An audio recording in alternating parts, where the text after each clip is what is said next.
What's up, everybody? Welcome to the Bronx Pinstripe Show. The Yankees went 3-3 against the crappy White Sox and Tigers. The bullpen blew another game, and the offense can't hit with runners in scoring position. No, this is not a repeat of an episode you have heard before. This is recording live on August 19th. Scott, what's up? It's the same story. It doesn't matter who the opponent is. That's unfortunately the problem.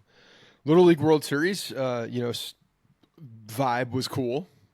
That was cool for the Tigers, for the Tiger series in that last game. But there was a lot of things that the Yankees did not do well, and the majority of it goes back to the things that we've been talking about all year: runners in scoring position, offense, and the bullpen blowing games. 10, count it, 10 blown saves for Clay Holmes.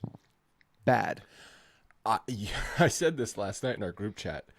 How do you take the Yankees seriously going into the playoffs with Clay Holmes as the closer? Not just the bullpen in general, which is obviously the issue at large, but specifically if you have a closer who has 10 blown saves on the season, 7 since June 13th. That's 2 months. He's blown 7 games in 2 months. Yeah. Like most in baseball. Blow just half of those, and you've got a comfortable lead in the American League East. How do you take that seriously? How do you look at that team and say, yeah, that's a serious contender? And it's such a disappointment too when you look at, and I understand that there's a lot of teams that have been really inconsistent. You look at the American League, and I think the 73 wins might be the most in the American League. There's a lot of inconsistent teams, but for God's sakes, if the Yankees had, like you said, a closer that could just actually finish the game, they would be clearly the most dominant team, clearly the front runner, clearly the AL favorite to go to the World Series at this point, because that amount of games makes a huge difference in the AL East, and it's gonna come back. That second to last series of the year against Baltimore, it's gonna come back. And not only they've already lost that series on the season, they have to basically sweep, don't they? For them to, depending on what the games are like, but they have to do a lot of damage control in that point. Yeah, I mean, whether it comes back to haunt them in winning the division or not winning the division, like you get into a short playoff series, you're gonna have to rely on the bullpen and Clay Holmes to close out some games. Like, how are you gonna do that? Like, that's right. How are you gonna do that? And if you don't win the division, then guess what? That series gets even shorter, and there's a lot less room for error at that point too. So it's 10 games is a lot. 10 games is a lot, and you can't give it up. It's a lot of games, man. 10 games is egregious, especially when you consider how dominant the numbers were through the middle of May. He didn't have an earned run through the middle of May. And we know there was some funky stuff. First road trip of the year. Didn't he have a blown save? First road trip of the year, but it was a ghost runner, so it wasn't a earned run. But still, he's basically unhittable through May. And then since June, he's been one of the worst relief pitchers in baseball. And he's still the closer. And I'm not even saying like, oh, you got to try someone else there, because who are you going to try? There's no one there. That's the problem. That's the biggest problem. I want to start with the first negative. We're starting with negatives today because you go 3-3 on a road trip versus the White Sox and the Tigers. Yeah, you bet your ass we're going to start with negatives. Clay Holmes, obviously, all the blown saves, couldn't close out the game. Double, single, it's in the ninth inning against the Tigers. Like, the Tigers are a terrible team. They can't hit. They've got their minor league squad up there, just like getting some reps in the major leagues. Like, come on, you've got to close that game out. But Mark Leiter Jr., wasn't this guy supposed to miss bats? Wasn't he supposed to be? Weren't his underlying metrics indicating he's going to get swings and misses? I haven't seen that. Not even underlying metrics. The strikeout percentage is in the 30s. I mean, I think the average is 22%. They flashed it last night. He's up at like 33%. Clearly, a lot of that's coming from the Chicago Cubs days, but no, he's not missing bats like they said. He's getting the same type of contact that I'm seeing from Clay Holmes. It's the stuff that's not being able to be put away, and they're putting the ball in play. And when they're doing that, things are happening. Bad things are happening. So yeah, no, he did not. And especially, here's the thing, man. When you have a situation late in the game and you have to have that runner on second base, then you better damn well get that strikeout. Because if you're moving, especially for that first batter, because if you're moving the runner over with less than 2 outs, your percentages go down. But if you're getting, a base hit, you're not starting with clean inning, a base hit ties the game, wins the game, all of the above, depending on what the situation is, it's bad. And no, he's not doing it like we thought he was supposed to be doing it. He's pitched in 10 games with the Yankees since the trade, 6.48 ERA, 6 runs allowed and 8 in the third innings pitched. He does have 11 strikeouts in those 8 in the third innings pitched, but I feel like those 11 strikeouts came in his first couple appearances, because his last few appearances, I feel like it's just been contact. Last night, ton of contact allowed, which ended up giving the 2 runs to Detroit. And yeah, maybe if Dominguez doesn't double clutch on that throw home, they get him there. Like, that's also a couple bad sends by Cora. Joey Cora, right? Joey Cora is the brother, yeah. Joey Cora, a couple bad sends there. One of them, the Yankees got the guy at the plate, and then the last one, maybe Dominguez just like, there's no chance this guy's gonna get sent here. But hey, I guess the Tigers are just playing F it. Who cares? Make them make plays, and they couldn't make the plays. It's not a bad send. I don't think it's a bad send. You have there's no outs. Well, you have a kid that's coming up with no outs. I understand, but you have a kid that's coming up and has coming up for the day. Apparently, the scouting report is that he's got a less than average arm, which I didn't realize. I saw mixed reports on that, because right after that, because when I said, last night, I was like, he's got a noodle for an arm, because that was a lollipop throw home. But I agree, he double clutched, and then he's like, okay, I guess I just got to toss it home here, and there was no shot. If you read old scouting reports from like the days when the Yankees signed him as an international prospect, they were saying like plus range, plus arm strength, and all that everything. Stuff. But if you read more recent minor league scouting reports, is that his arm is not strong. Yeah, that's not good. Which I'm gonna reference the more recent ones when there's actual footage of them, like actual people watching. Also, I take that stuff with a grain of salt a little bit, because they said the same thing about Austin Wells. They say the same thing about Volpe, and like their arms are just fine. And you can do a lot of things mechanically to overcome for the not the strongest arm in the world. You can have a quick release, field it cleanly, be accurate, all of that kind of stuff. Can't double clutch in left field. Can't double clutch. Got to know the situation. And they were going back and looking at it, and yeah, his eyes were at second base, so he wasn't even looking at home. You can't anticipate someone not to be sent when they're the winning run. You just cannot do that. You can't do it, but at the same time, that's a bizarre send. That really is a bizarre send. There's no outs in that spot. A kid coming up from AAA for one game.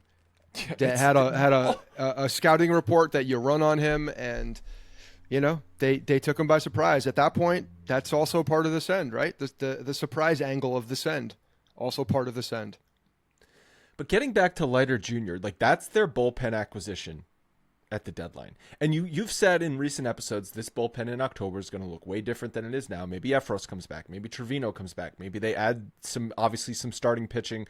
Whoever's not in the rotation is going to fill out the bullpen, blah, blah, blah. I agree with all that. But let's just go back to the deadline and how massive of a failure it was by Brian Cashman to only acquire Leiter Jr. as your acquisition. And I'm not saying that was a bad acquisition, because we looked at it at the time. We're like, in a vacuum, this single move is solid. But how is that your only move to improve a bullpen that was so bad and such a glaring weakness on this team? It's not like the bullpen just needed another depth piece. This bullpen needed a makeover. They needed we called this out. They needed 3 high leveraged guys. That's what they needed.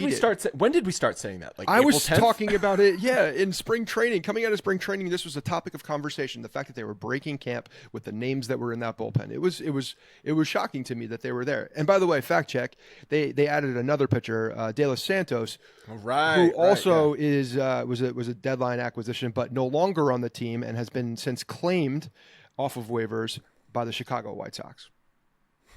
That's good. That's good. To fill that Tim Hill spot, Just a revolving door of bums going back and forth between the White Sox and the Yankees bullpen. It's crazy. Yeah, man. I think it's a real swing and miss at the deadline for Cashman in that bullpen. You want to say I'm not going to? If he that's swung, what I'm saying. If he swung, I would feel better about it. I don't know. Sure. I don't know where the swings. I don't know where the dry swings that we don't see happened. I'll tell you what. It was because the fact that it was such a glaring necessity that they needed to do this, because not only the bullpen was already bad, but as you saw the starting rotation, stammer in different areas. You need to bolster the back, if nothing else, if you're not going to be able to get a starting pitcher that you feel great about, and they just didn't do it. Well, the dry swings are Brian Cashman making calls on Tanner Scott and Ursig and Mason Miller and all of these guys that probably Cashman was like, no, I'm not going to pay that prospect price for this bullpen piece. So that's what I'm sure he would say. Sure. Okay. As well, I took the dry swing. That was me picking up the phone and calling. Yeah. Well, it was a poor attempt. Didn't commit to the dry swing because it was very clear that this was a glaring hole on this team that could be a title contender. It could be if you added the right pieces and the obviously chips falling in the direction that they need to. You could make a run, but the bullpen is a really, really significant piece of this, and it was a known problem. It was a known problem. I don't care what the underlying. I don't care what the numbers say, what the underlying numbers say. How hot they got at one point to show that what they can do, and all of the bullshit that will be spewed at us. They were not good, and whether those numbers were good at some point, like we all know. Everybody who's watching this team understands that this bullpen has been a glaring weakness the entire season. And the second negative here is another one that we've been talking about. It feels just like a broken record. It's the offensive production, specifically with runners in scoring position, but the offense production just completely disappeared all weekend. They did score 3 runs on Friday. 2 of them were on solo home runs. They went 0 for 10 with runners in scoring position on Friday. They got goose-egged on Saturday, and then on Sunday they scored 2 runs. One of them was a ghost runner, and the other was a pass ball. Those are your 2 runs. And I know you're facing Skubal, who's a great pitcher, but you got basically blanked the entire weekend against the Tigers. And the run that came home on the pass ball was Gleyber Torres with the heads-up play. Yeah, heads-up baseball. It was a good play. Every like 23 games, he has a good play. It was a good play because those pass balls that like scoot through the 5-hole of the catcher are actually very difficult to read, I think, from the third baseline. So it was a good read, get them in the position. Yankees had 2 opportunities where the bullpen blew it, but I know we're talking about the offense. The offense should have put more up. They should have put more up for the Little League kids, for God's sakes. There was no offense. Yeah, do it for the kids. Do it for the kids. It's just 0 for 10 runners in scoring. They win the game on Friday, but it's just like, you leave, you strand all those runners that we saw against the White Sox as well. Like, I can see our future. I can see our future in October talking about, well, the Yankees went 0 for 9 with runners in scoring position, and they had a 1-run lead the 8th inning, but guess what? The bullpen blew it. Like, is anyone going to be surprised if that's how October playoff baseball goes for this team? No, that's exactly the fear at this point.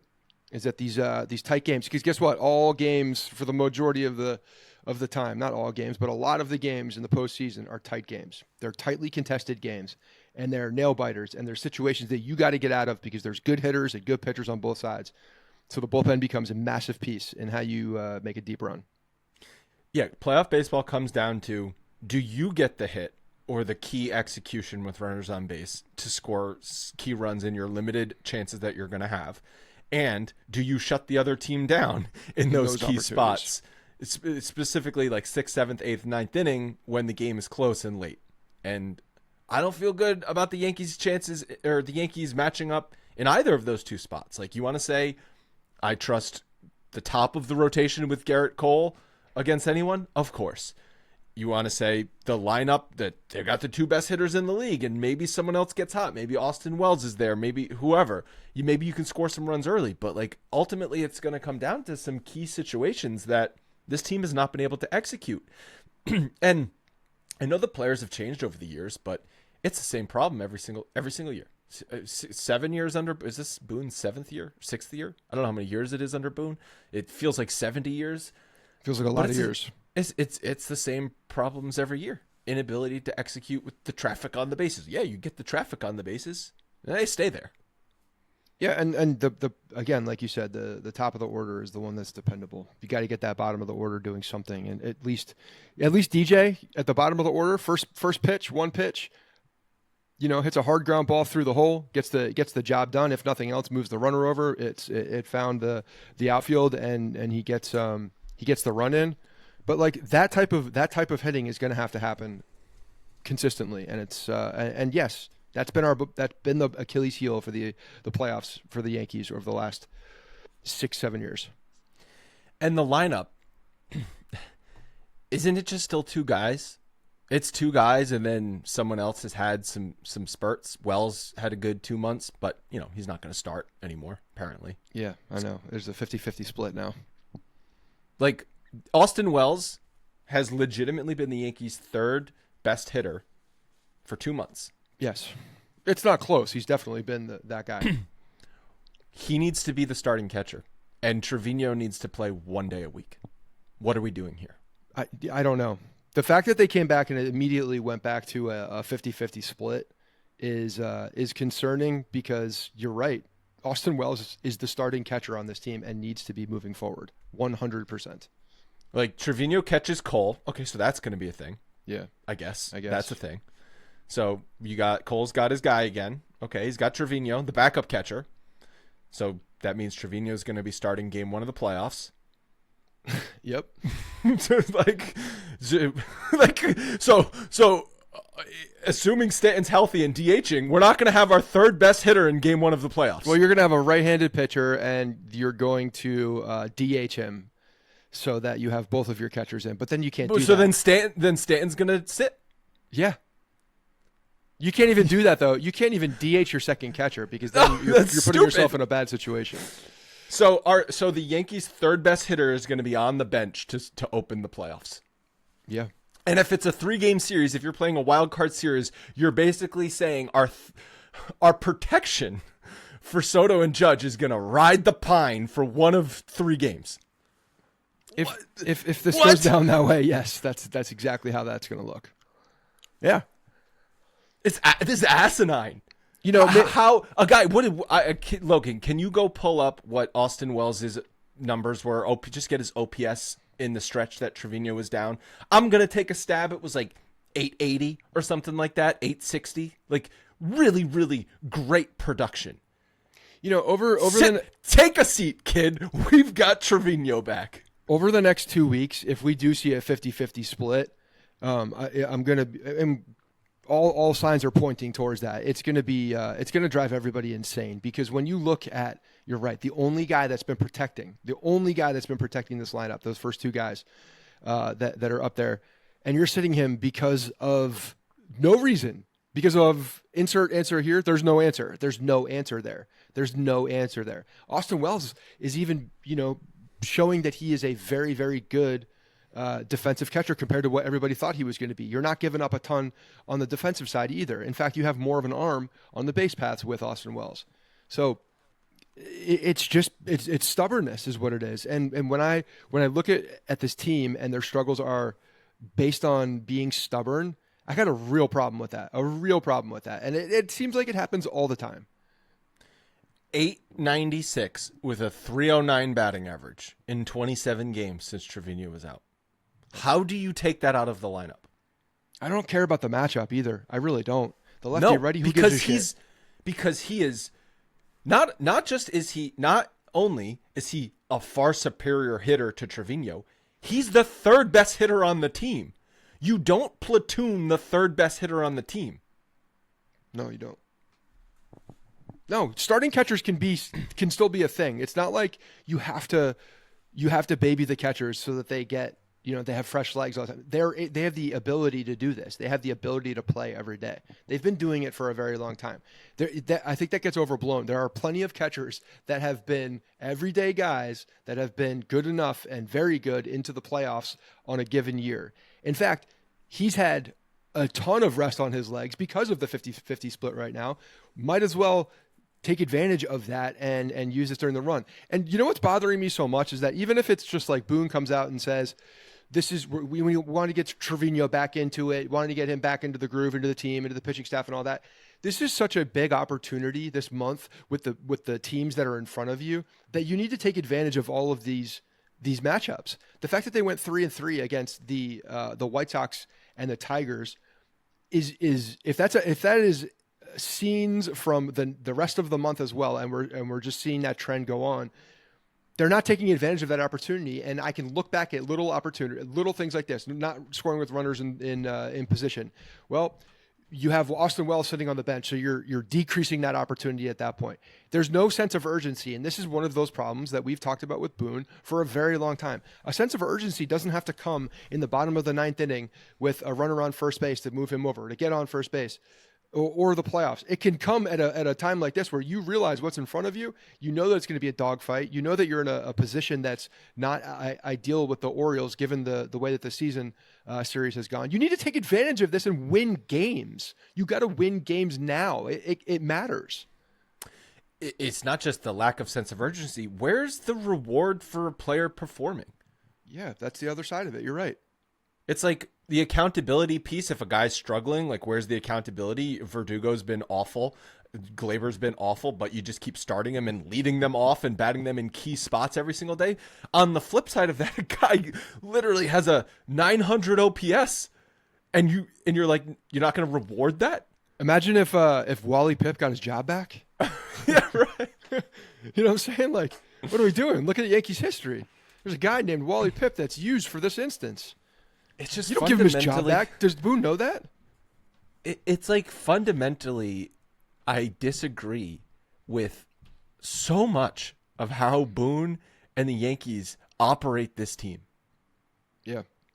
And like, again, you call up Jason Dominguez for the 27th man last night. First of all, you get just a 27th man because for the kids? No, I think it was because they traveled in the middle of a series. Okay. That's what I'm thinking. So fine. And I'm sure that 27th man is probably intended for an arm, just in case. They probably one for like the Field of Dreams series and all that too, you know? All right. So the Yankees decide we're going to just completely punk our fan base and use the 27th man for Jason Dominguez. Start him, bat him fifth, one game, and then send him back down. This is and like, listen, he didn't hit last night, and he double clutched on the game losing play. So it's not like he went 3 for 3 and now you're sending him back down. But it's the principle of the matter, okay? Where you call him up for a game just to send him back down. Why? What is this? Why? I don't know what the purpose of this was, because it was odd when you're thinking about a guy that has came back less than a month ago from a midsection injury and has been struggling since then. I know he hit a home run the other day, and he's maybe coming on. It's like the last 5 games he's been better. As of late, coming on a little bit. But let's completely pull him out of his routine now, out of the everyday spot. Throw him into a shit show that's a nationally broadcast TV game with all the little leaguers, and maybe that's part of the reason. But and start him in left field against one of the best pitchers in baseball, and then get him back on a bus or a plane, depending on where the AAA Scranton Wilkes-Barre team is playing. I think they were playing the Buffalo Bisons, possibly at Buffalo at that point. So I hope he's got a flight. Nah, that's an Uber XL. Because I can tell you right now, my back's killing me, and anything on the road sucks. It hurts. So I can only imagine what the midsection is. He's got a Peter Pan bus up to Buffalo. So it's, you're not necessarily putting your guy in the best position to win for him to come up and I don't know all the detailed rules about the 27th man, but I can imagine that this exact player is the one that has to go up and the exact player that has to go down, right? It's not like I think we were talking about that, and I think the Yankees could just make room for they'd send someone else down. You can send someone else down, or he's the added guy, and then you got to send him down and then have a separate transaction. I don't know the answer to that. It might be a separate transaction. Yeah. I have a feeling. But so there's a little bit more paperwork involved there. But what are you going to do? What are you going to see? You're going to see a guy goes 3 for 3 and be like, that's going to change your mind and say, yeah, he's better than Verdugo now. I saw it. No. We know the situation, what's happening here. Verdugo's been struggling. You have a guy that named Jason Dominguez, who's the most highly touted prospect in the Yankee system, and is working his way back to consistency. That's what they're looking for. They want consistency. So it's not like one game's going to change anything. So yeah, you're trying to get a spark against the best pitcher, one of the best pitchers in baseball, against the Detroit Tigers on a nationally televised game. It's an odd choice. It's a very odd choice. Maybe Verdugo needed to have like some Aquaphor on his fingertips to get the swelling down, get the blisters down from the allergic reaction to the batting gloves, and so he needed a day off. So that's why they need to call Dominguez up. Yeah. I don't know. That to me, that's not handling your guys with care and putting them into the best positions. Yet they will pull them in the 6th inning or 7th inning, just so he doesn't get too much time on his legs in the outfield on a rehab assignment. We've got to talk about the Verdugo thing, but first, 1 in 5 people have learn a new language on their bucket list. I don't know what those other 4 people are doing, but if you've ever wanted to learn a new language, now is the time to do it with Babbel. Babbel gets you talking in another language because their courses are designed by real people for real conversations. And the best part, their lessons are quick. It's just 10 minutes long, so you don't get overwhelmed with information. The courses are handcrafted by over 200 language experts, ready to get you talking your new language in as little as 3 weeks. Babbel also has a cool feature called the speech recognition technology, which helps you improve on your pronunciation and accent. Again, everything Babbel is going to teach you is for talking like a local in the new language, and I think that's awesome and useful if you've got a trip coming up, or if you just got some extra time on your hands and hey, want to cross off something on your bucket list. With over 16 million subscriptions sold, Babbel's 14 award-winning language courses are backed by a 20-day money-back guarantee, so there's also no pressure if you try it. Here's a special deal for our listeners. Get 60% off right now at babbel.com/Bronx. 60% off your Babbel subscription at babbel.com/Bronx. That is spelled Babbel. Rules and restrictions apply. One of the most bizarre stories in a long time is Alex Verdugo being allergic to his batting gloves, which has caused blistering on his hands, and it's painful to hold a bat, which is why he's been struggling. And if that's all the information you had, you would say, man, that's a really shitty thing for a professional baseball player to find out 8 years into their career. Then you read the story and find out he knew about this since 2021 and still wears batting gloves. So is it a certain type of batting gloves? What's the material? No, apparently like all batting gloves have these 2 things, chromate and cobalt, which are 2 chemicals found in batting gloves. And in the story that I read, Rawlings or whatever the manufacturer of the baseball gloves have been working on making gloves that don't have those chemicals in it. But apparently all batting gloves have those things. So if you're Verdugo, you're like, I'm allergic, but like I got no choice. No. The choice is don't wear batting gloves. Just use tape on your hand. Pee on your hands like the good old days, like Posada and Vlad Sr. Okay? They just soaked their hands in piss. Nice calluses. One's a Hall of Famer, the other should be. The other one should be. Yet doesn't get an opportunity because he's already off the goddamn ballot. Stupid Hall of Fame. Piss on your hands like a man, Verdugo. It is a crazy story. It's Brandon Drury without knowing that you need glasses. If Brandon Drury knew way that worse, except way more embarrassing. If Brandon Drury knew that he needed glasses the entire time, but chose not to, I'm like, yeah, I can do this. I'm just gonna guess. I'm gonna guess where the ball is. Yeah. Then we got a similar situation here. But no, the fact that this hasn't been an irritant. I mean, can you not put like one of those like surgical gloves on underneath the batting glove so that you're not making? He says he tapes underneath the batting gloves, but tape only helps can get so through. much. You use something a little bit more solid than that. No, just don't use batting gloves. Like, it's not that hard. Like, just figure, like, you've had 2021. So you had the 2021, 2022 offseason, the 2022, 2023 offseason, the 2023, 2024 offseason to practice without batting gloves, just to figure it out. I'd be dedicating my offseason. I'd get no, I wouldn't even do that. What I would do is I would get a room full of scientists and I would have them figure it out. Shock the gloves, electrocute the gloves, freeze the gloves, whatever you got to do to get rid of the cobalt and whatever the hell the other one was or the effects of it. You do chromate. You figure that out. What is the chemical reaction that counteracts this allergy that you have? I don't know. Figure it out. Get some type of like the clear skin. You put on a Band-Aid, like dip your hand in that shit, then put your hand in the glove. Figure it out. If you need batting gloves, figure it out. Or practice as much as humanly possible and train without gloves. Rub some dirt on it. Title of this episode should just be Alex Verdugo should piss on his hands, No, so apparently the story also talked about how the metals in his tattoo ink could also be causing issues with his skin. So if this was surfaced to garner Verdugo any sympathy, I think it did the complete opposite. Oh yeah, because not only does it make him look stubborn and ignorant and moronic for just putting up with this since 2021, but then your stupid arm sleeve tattoos are causing you problems. It's like, dude, you couldn't look more like a jackass. I mean, the amount of metal that guy has around his neck as well can't be helping matters. You know what I'm saying? Like, the chains, yeah. If we're talking about metal being a problem here, doesn't he wear like metal in his teeth too? He's got the inserts. He's got Paul Wall grill. He does. I swear that everywhere he's shining like a disco ball. Every single thing he's doing to be fashionable that includes metal. and it's causing his downfall. That's why he's a shitty baseball player. He's like Superman who just like wears kryptonite bling. Like, it looks cool. I'm just gonna wear kryptonite. It doesn't matter. And so this is just a long way of saying, man, am I done with Alex Verdugo? And I don't care if Jason Dominguez is still working his way back and double clutching in left field and going 0 for 3.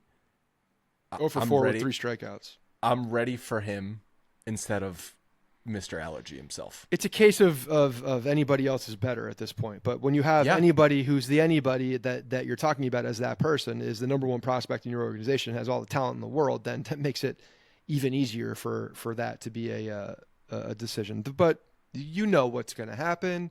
They're not going to do it until they are pressed. And that's why I put my date of September 15th, right around there, whenever that season's over. That's what I'm looking for. If it is actually September 1st, like on the nose, then he gets called up. Then I think you have to go back to the whole conspiracy theory we talked about last time, where are they delaying his rookie status to 2025 and all that bullshit? Because on the surface, that seems like a really innocuous reason. Those are call-ups, though. Rosters expand. Yeah, but after September 1st is when Dominguez's rookie status, he wouldn't accrue enough time, so he would be pushed to the next year. If he got called up, say he got called up last night and just stayed and played every day, he would have enough rookie time to qualify, even though he would never win the Rookie of the Year this year because obviously he's just got called up. He would be qualifying, which means he couldn't be a rookie next year. I hear that, but it's also coinciding with when the rosters expand. So, I mean, that's clearly part of the decision as well. Okay, so you're telling me 11 more days and then he's going to be ready to go. No, I still don't think that, because I think that unless they're going to play him in that moment and they play him every day, then there's no point in him sitting on the bench. I would rather So you're just going to stick with Verdugo, who might not be. So if their plan is like, oh, we hope that Dominguez is good to go for middle of September, and Verdugo's not in our playoff roster plans or anything like that. He'll probably be on the playoff roster, but he's not in our starting roster plans. Then what's the point of just doing this for another 3 weeks? No, I'm not disagreeing with you. What I'm saying is if they plan to call him up and then not play him every day, there's no point in that. No. And if that's the case, if they're going to come up here and he's going to be called up and he's going to platoon and he's going to play, sparingly in the outfield, then just keep him in. I would rather you just keep him in AAA at that point so he gets consistent playing time, because again, like I said last week, this is a guy that's still in development phase. He's gotten his development stunted by numerous injuries. And he hasn't had full off seasons, hasn't had the in the season to get his development that he needs. You got to take advantage of as much of that as possible, especially a guy who's working back from injury. So if you're going to play him every day, fine, bring him up whenever. Now rosters expand, but if you're not going to, if that is part of the decision, because it's what the Yankees. I'm just playing the Yankees brain right here. I know what you're doing. I know. Then I want playing time. I want the kid to develop. I don't care if it happens in the major leagues at that point. That's fine with me. But if you're not going to do that, then keep him where he is so he can play every day. This Verdugo. It's like I'm fighting for the child's rights at this point when I'm not the child, where I'm not the father, the parents. Like, you're looking at it, you're like, can somebody get this kid, have someone on his side. He needs someone to look after him, because clearly the organization is not doing that right now, which is crazy because they have coddled playoff or prospects forever. Yet they'll throw them on a bus. Too much so. Yes. Yet they'll throw them on a bus for one game, showcase him in front of, millions of people because they're watching the game, and then ship him back to Buffalo to play the Bisons. Man, think about like how good the Verdugo move looked a month into the season. I know. And how bad it's been. He's been their like, as much as I've been frustrated with Gleyber Torres, Verdugo has been their worst player, and he started every single day since May 1st. I don't know if it was exactly May 1st, but just call it May 1st through now. Worst player. He's been one of the worst players in baseball, but definitely the Yankees' worst player. I don't know how something like that happens. I really don't. I don't get it. It's got to have. It's got to have his something. hands. The boo boo's on his hands. Well, the boo boo was on his hands for the first couple months of the season too. No, because it irritates over time. You didn't read this story, so I did not read the entire story. It's just a stupid story. The fact that this is. He said the longer the season goes on, the more irritated it gets. Oh my god. This fucking dumbass. This.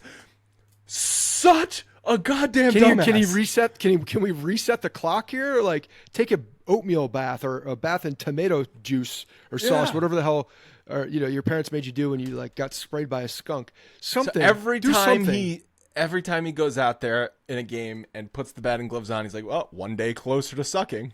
It's only a matter of time." Cryogenically freeze the gloves for a week. Just don't wear batting gloves. No, but it is crazy. And hold on. Where's the common sense department? You and me. Yeah. What's the first thing we would tell him if he's like, I've got an allergic reaction on my hands due to batting gloves? What's the first thing that you would say? Have you ever tried hitting without batting gloves? Don't wear the gloves, maybe? Does it affect your hands, hitting? No, maybe don't wear the gloves. I would try to not wear the gloves, maybe. Maybe tape up the bat a little bit more. Do a little something for it.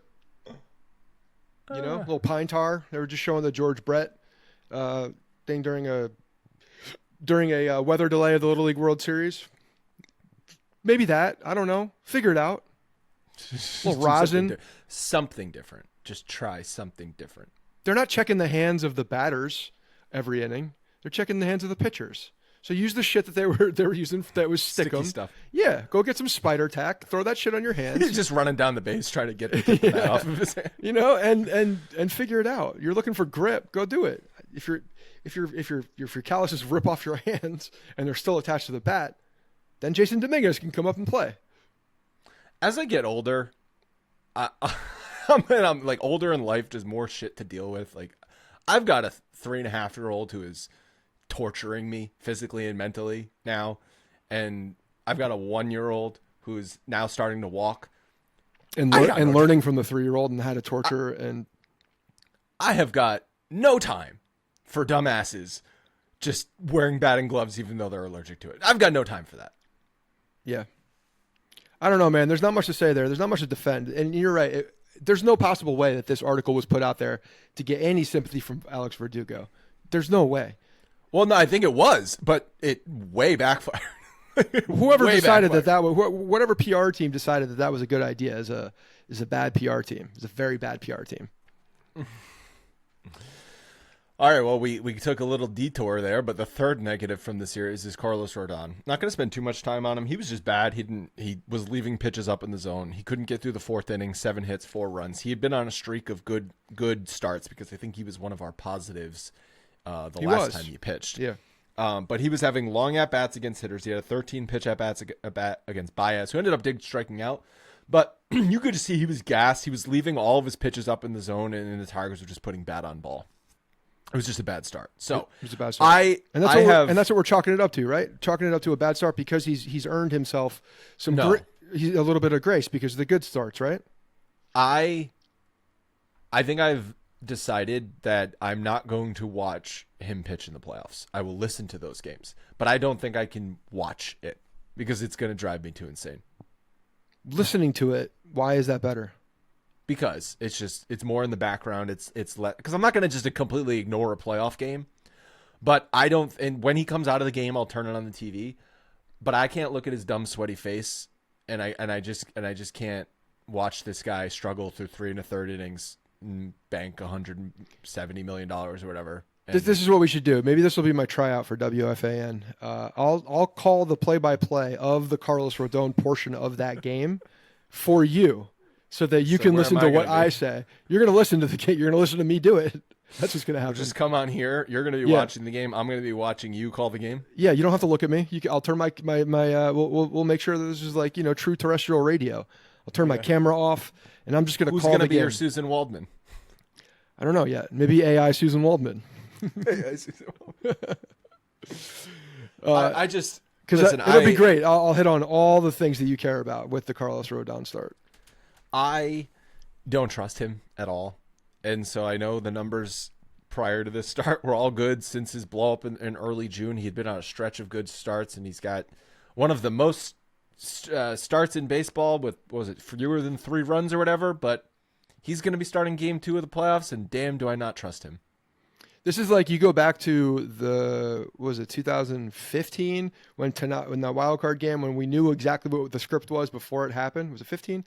Yeah, when Tanaka. Well, that was when Tanaka against Keuchel. Right, but we knew what was going to happen. Tanaka was going to go out there. He's going to throw 5 to 6 innings. He's going to give up 2 runs. He's going to give them a quality start, and then the Yankees were going to lose 2-1 or 2-0 because they weren't going to be able to situationally hit against Keuchel and the rest of the Astros. So if you get Carlos Rodon going out there, and he's giving up the 3 runs and 5-6 innings, whatever it is, you're gonna be in a very similar situation because whoever you're facing is most likely going to be rolling out their number 2 guy against you. And if they're walking Aaron Judge and somehow pitching around Juan Soto and able to get out and of that, Jose Trevino batting fourth for the protection behind Aaron Judge. Yeah. So then you're in the exact. So then history's just repeating itself 10 years later, and you're trotting out the same thing. Right? Yeah, can't wait. Can't wait to watch that. Positives from the series. We have 2. Garrett Cole was good. 6 innings, Cole was 4 very hits, good. Yeah. No runs. 95 pitches. So he still hasn't gone over the 100 pitch mark since the illness, right? Yeah, but he's working himself up. He got 5 more pitches this time. No, 4 more pitches. He threw 91. 91. Sorry. They're getting that arm stretched out, lengthening. This is called lengthening. So how many pitches is he going to throw next start? 97. 99. Oh, 4. We're at a 4 pitch increment. Okay. You cannot go over the 100. His arm might fall off. Yeah, like he was great against a bad team. Yeah, he was very good, and this is what you need to see. We need to see him go out there and dominate and control the game, and that's exactly what he did. So, and here's the difference with Garrett Cole. It actually doesn't matter who's up on the other side when he's at his best. It could be a bad team, it could be a good team. Garrett Cole controls the game. So, it's I don't take much of it that it was a bad team. I just think that he was in his zone. He was in the position that he wanted to be, and he was doing the things that he needed to do and wanted to do, and that's what we need to see from him, obviously. Mm-hmm. Yeah, and his last start was that Toronto? The start the Yankees lost, but he was dominant. Came out at the 90 pitches or 91 pitches, whatever. And in that game, also on Friday, Oswald Peraza hit a home run. He had been doing well at AAA. Toe tap. He developed a toe tap. The toe tap. He's like, I should just do this all the time. He hit a home run. That's positive. Then he sat the next day. Yeah. I mean, that's a guy that could be in a prototypical leadoff spot. You look at him, the makeup of that it's just player. It's just the predetermined notions of just like, well, I know here's the Friday lineup, and I know what Saturday's lineup's going to be. I don't care what happens on Friday. Saturday's lineup is Saturday's lineup. Even though a guy goes out there, hits a home run, let's not try and see what he can do for a couple games in a row. It's just no thinking. It's just all robotic, set in stone. Here's what I'm going to do. Trevino's going to come back. He's going to play 2 out of 3. Got to get him back in the rhythm. I don't care that Austin Wells is the 3rd best hitter on the team. Trevino's got to get back in there. Let's sit in this Peraza conversation for a second here and just play some what ifs. I think that the Peraza toe tap, if this is something, because if you look at his minor league numbers over the last 2 weeks, he's hit like 6 or 7 home runs. Like all of a sudden the power came. All of a sudden he got to a point where he identified something that was really, really helping him in the box. And for me, when I'm looking at him, obviously his offense was the reason why he hasn't been able to stick at the major league level. There's no concern about the kid's glove, that he can play anywhere in the infield, for second, short, third. He can play all those positions. It was all about the offensive consistency and him being able to, compete in the, I sound like Boone, compete in the batter's box and find some consistency at the major league level. And he had a couple opportunities to do it.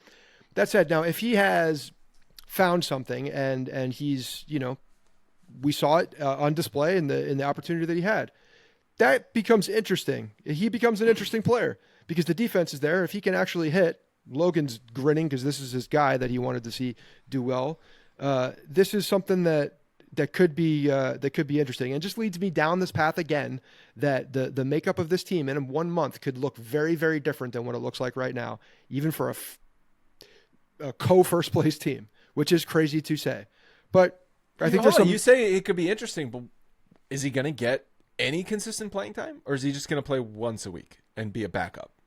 I mean, that's the thing. If he's able to, you're right. Boone is the problem, and Boone can still be the roadblock here. But third base is open. Third base is open for the taking right now, especially now with Jazz out for the update on Jazz. I also love how it was like, he might need surgery. And then he's like, I'll be good next week.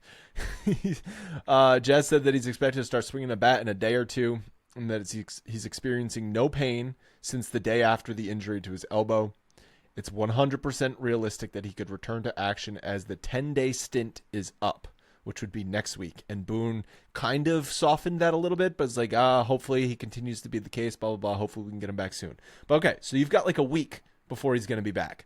Best case scenario. I saw a bunch of stuff September stuff. Yeah, September more likely, but yes. My point is, how about play Peraza for that week? Yeah, agreed. I know what I'm going to get out of LeMahieu.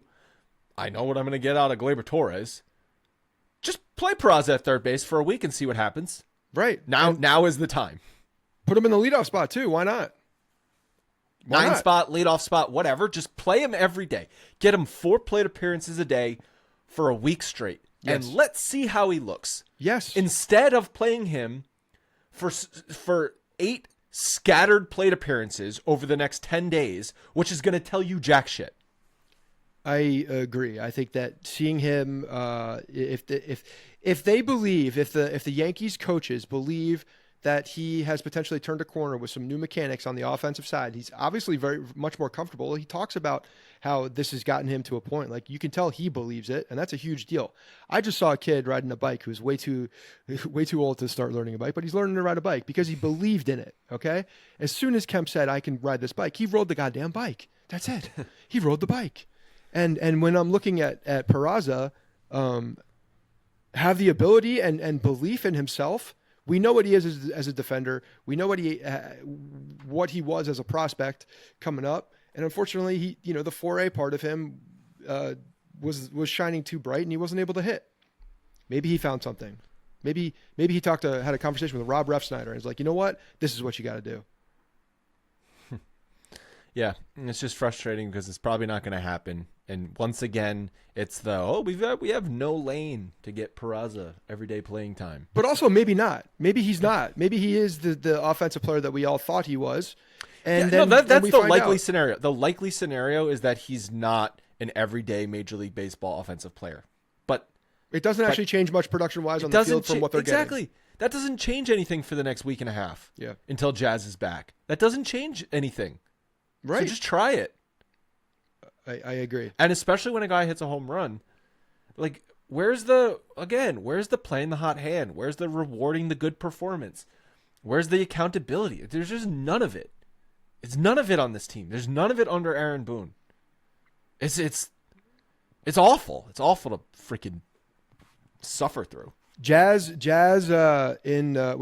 real quick on the Little League stuff a little bit more. Like, first of all, it's fun. It's fun to see that stuff. I love it. I absolutely love it. I love seeing the kids interacting with the players. The fact that they do a whole day, I think is really cool. I think it's a really good thing for baseball and the development and just momentum of young kids in baseball. Because you could see just like the glowing, and even for the players, like you can tell they truly appreciate it. Seeing Jazz sitting in the stands that for the entire game, basically just yapping it up. My Kemp was watching. He's like, why isn't he there with his teammates? I'm like, this is just different. Like, he's not playing. This is totally fine. Like, this is an opportunity for him to make, a group of kids their lives. And it's awesome. And the fact that he basically, kind of adopted a kid, essentially, like being his a friend of his, being a pen pal, whatever, a mentor to a kid that really looked up to him. I think is really cool, and I think a lot of guys could learn some things. But it seemed like all of the players really were taking their time, and I thought Major League Baseball did it really well. I thought the interviews with the players are cool, and I don't think I would have realized that or recognized it as much unless I had a 7-year-old who is really starting to get into baseball, really starting to look up to these guys, and I could see the like his eyes just get huge when he sees that Aaron Judge's favorite Gatorade color or flavor is blue, or like the little things like that. It's just really neat. I thought it was well done. I totally agree. What is the connection with Jazz and Eduardo Perez again? Because they were giving it to each other when Jazz was in the booth, and I forget something in there Florida. Some maybe connection. There's some connection. Yeah, I think Perez lives in Miami, so maybe I don't know if he was ever on the Marlins coaching staff or he participates something down there just because he was in the Miami area. But I'm pretty sure he lives in Miami. I feel like because didn't Jazz get acquired? Didn't the Yankees play Sunday Night Baseball? Did they play Sunday Night Baseball the day after they acquired Jazz or something like that? I just feel like they acquired and then they played Sunday Night Baseball soon after that, and then I remember Perez talking about Jazz. Yeah, but I don't remember what the connection was. But last night they were kind of ribbing each other in the booth, so I just forget what that connection was. Yeah, I don't remember, but I'm sure it has something to do with Miami. All right. Well, I think we covered everything. Ian Hamilton through live batting practice. Boone said everything went well. John Birdie has been cleared for baseball activities. So that's another infield depth piece. But again, like, let's see what Peraza is before Birdie comes back and before Jazz is back. Because assuming Peraza, unless Peraza gets everyday playing time and hits, he's definitely not going to be on this roster when Jazz and Birdie are back. So then what's the point of having him on this roster to be a backup infielder for the next 10 days? Well, maybe that's it. Maybe they're not even considering giving him a true look. Well, then whatever. Just keep so. The only reason I'm even saying, because I don't disagree with that. Like we kind of know what he is, but the fact that he's had this power surge and it's a mechanical change, maybe we see what that looks like now, because there's something different now with this player. No, they'll just keep him in the organization. He'll be vying for a roster spot, back of the bench spot next spring training. He won't make it. They'll release him at some point middle next season, get absolutely nothing for him. He'll go start for the White Sox or some crappy team and be pretty good. No, you know what he's going to be? I can't think of the player's name right now, but he's at the San Francisco Giants. He was exactly this type of player, has been playing second base for the Giants for a long time. And his name is, and I can't think of it, but he's Estrada. Estrada, thank you. Tario Estrada. Tairo Estrada, who got shot. He got shot. Yeah. And he was a nice little player. Yankees didn't do anything with him. Obviously, second base became Glaber's, and he went to San Francisco, and he's having a nice career. Yeah, I mean, now you see Trey Sweeney getting called up and getting some playing time. Like, the Yankees have a lot of ex-middle infielders. I mean, Mateo's like probably the most famous example of the one that never got a shot with the Yankees, got away, and had a long career. I mean, he was traded for Sonny Gray. He was traded for Sonny Gray. They actually got something for him at that point. And it took him a while to get developed. All I'm saying is there's the Pepe Sylvia dotted line matrix meme works for the Yankees' former middle infielders. You got some of them playing left field, being veteran clubhouse leaders for the Red Sox. Rough Snyder.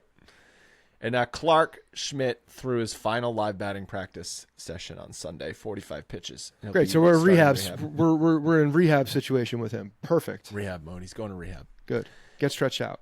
Yankees are going to be playing Cleveland at home. Cleveland, 72-52 record, plus 78 run differential. They're a good team.